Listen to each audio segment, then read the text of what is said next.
एक निवेदन करूं, कभी भी कथा में जाया करो ना तो एक बार खुद को समय ना मिले तो मत जाओ, अपने बच्चों को जरूर कथा में लेकर जाओ, अपने बालकों को जरूर सत्संग में लेकर जाओ। क्योंकि आज के समय में माँ बाप क्या होते हैं ये हमारी युवा पीढ़ी भूल रही है। और इसमें कहीं ना कहीं दोष माताओं का, आपका ये नहीं है, बुरा मत मानना, कहीं ना कहीं दोष आपका है। छोटा सा बालक घर में है, जरा सा रो रहा है, आपको अपने फोन से फुर्सत नहीं है, आपने कहा अरे बेटा रो नहीं, ये लो फोन देखो, तुमने उसके हाथ में फोन पकड़ा दिया। अब वो फोन के चक्कर में इतना खो गया कि माँ बाप होते क्या है उसके दिमाग में ये है ही नहीं। माँ बाप चीज क्या है? माँ और बाप दो शब्द होते हैं हमारे समाज में, माँ और बाप। एक छोटा सा बालक, एक बालक जब माँ के सामने आता है ना, माँ कहता है अपने मुख से माँ, माँ कहने में मुंह खुलता है माँ। एक बालक, एक पुत्र अथवा पुत्री अपने हृदय की सारी आकांक्षाएं माता के सामने प्रकट कर देता है, और बाप के सामने सारी आकांक्षाएं प्रकट नहीं कर पाता। क्यों? बाप कहने पर मुंह बंद हो जाता है।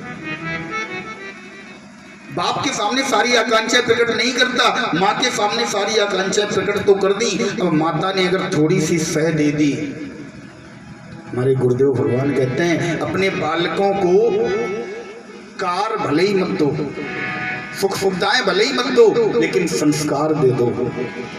क्योंकि अगर आपने अपने बालकों को संस्कार दे दिए तो वो कार स्वयं खरीद लेगा, और अगर कार दे दी संस्कार नहीं दिए तो कार भी कहां बेच कर आएगा कोई पता नहीं। इस संसार में सर्वाधिक अगर कोई पूजनी है, निस्वार्थ का रिश्ता है।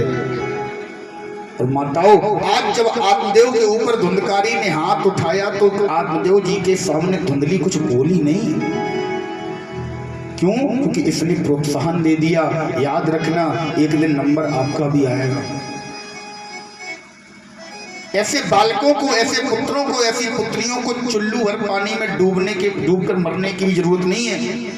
हमारे यहाँ एक कहावत है, जब कोई खराब काम करते हैं ना तो लोग कहते हैं चुल्लू भर पानी में डूब के मर जाओ। मैं कहता हूँ तुम्हारे लिए चुल्लू भर भी ज्यादा है, एक बूंद पानी में डूब कर मर जाओ। ऐसे बालक, ऐसी बालिकाएं, ऐसे पुत्र, ऐसे पुत्री जो अपने माँ बाप पर हाथ उठाना तो दूर की बात, ऊंची आवाज में भी बात कर जाते हो। बोले महाराज, इस संसार के जितने भी रिश्ते हैं, जितने भी सारे रिश्तों को उठाकर देखना, सारे रिश्तों को, भैया भाभी, चाचा चाची, नाना नानी, कोई भी रिश्ता उठाकर देखो, सारे रिश्तों में पुरुष का नाम पहले आता है और स्त्री का नाम बाद में। कोई भी रिश्ता उठा लो, केवल एक रिश्ता इस संसार का ऐसा है जिसमें स्त्री का नाम पहले आता है, पुरुष का बाद में। माता पिता, कभी पिता माता सुना?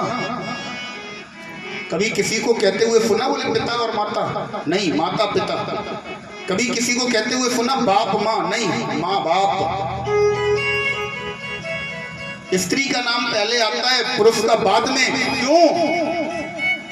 क्योंकि हमारे ईश्वर के, भगवान के नाम में स्त्री का नाम पहले आता है। राधा कृष्ण सीता राम गौरी शंकर लक्ष्मी नारायण, स्त्री का नाम केवल भगवान के नाम में पहले आता है। माँ बाप कोई साधारण नहीं है। माँ बाप की महिमा को नहीं समझ पाए तो कुछ नहीं समझ पाओगे। सब कुछ भूल जाना, सब कुछ सबको किनारे कर देना। हमारे गुरुदेव भगवान कहते हैं मंदिरों में मत जाना, मंदिरों में भंडारे मत करवाना। तुम्हारी बूढ़ी माँ जिससे बेचारी से रोटी नहीं खाई जाती, वो तुमसे एक चम्मच खिचड़ी मांगती है, तुम झुंझला के बोल पड़ते हो और मंदिरों में भंडारे करवा रहे हो। क्या फायदा उससे? जब तक माता पिता जीवित हैं, जब तक माँ बाप जीवित हैं, तब तक तुमने उनकी सेवा नहीं कर पाई। उन्होंने तुमसे कहा कि बेटा मुझे एक गिलास पानी दे दो, तुमने पानी नहीं दे पाए। जब वो चले गए तब तुम उनके लिए, उनके नाम पर श्राद्धों में ब्राह्मणों को बुलाकर खिला रहे हो, कहुओं को बुलाकर खिला रहे हो। कोई फायदा नहीं है, कोई अर्थ नहीं है ऐसे भंडारे का, ऐसे श्राद्ध का, अगर तुमने माँ बाप की सेवा जीते जी नहीं कर पाई।